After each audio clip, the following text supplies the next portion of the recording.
మీ నాయన తిట్టుడైతే ఏం లేదు లేదు తిట్టిండు. అది చెప్పిన తర్వాత ఓ రోజు ఫోన్ చేసి అది చెప్పిన తర్వాత త్రివిక్రమ్ మాట్లాడుతున్నప్పుడు విన్నావా అన్నాడు. విన్నాడు. ఒక్కొక్క పర్యాయ పదాలు ఉంటాయి కదా, ఒక పదానికి ఇన్ని అర్థాలు ఉంటాయి. ఆయన మాట్లాడుతుంటే అన్ని అర్థాలు ఎత్తుకోవచ్చు. నువ్వు మాట్లాడితే అర్థమే ఉండదు, నీవేమవుతావు అన్నాడు. ఏం మాట్లాడతావు నువ్వు నీకేం తెలుసు అన్నాడు. తర్వాత ఇన్నా సరే సరే అన్న. అంటే నేను ఎప్పుడు ఇంట్లో ఎక్కువ మాట్లాడాను. సో ఇంట్లో మనం ఏం చేస్తాం బయట అనేది చెప్పం కదా, అంత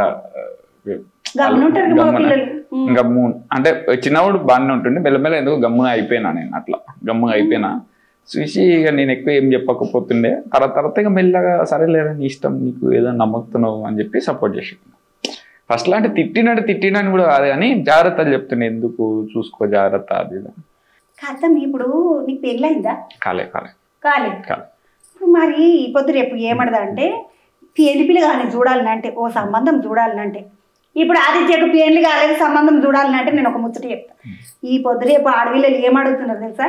పిల్లగానికి ఆస్తి ఎంత, ఏం కోళ్ళు వేస్తాడు, జీతం ఎంత, అమ్మనాయన ఎంబడి ఉంటారా ఉండరా, ఆడపిల్లలు ఉన్నారా లేరా, ఇవేవి లేవనుకో. ఆడపిల్లలు లేరు, అమ్మనాయన లేరు, జీతం బాగున్నది, ఆస్తి బాగున్నదంటే చేసుకోనికి ముందుకు వస్తున్నారు. వంట కూడా అడుగుతున్నారు. వంట వచ్చా మగనికి.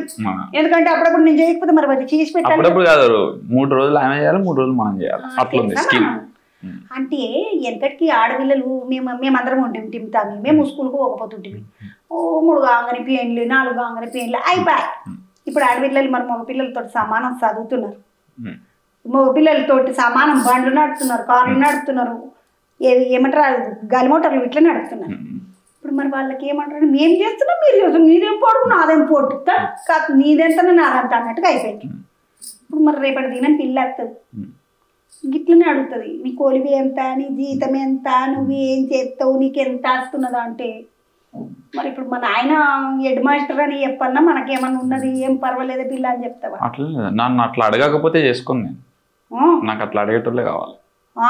ఆమె ఎంత పని చేస్తా నేను ఎంత పని చేయాలి, నేను ఎంత పని చేస్తే ఆమె అంత పని చేయాలి.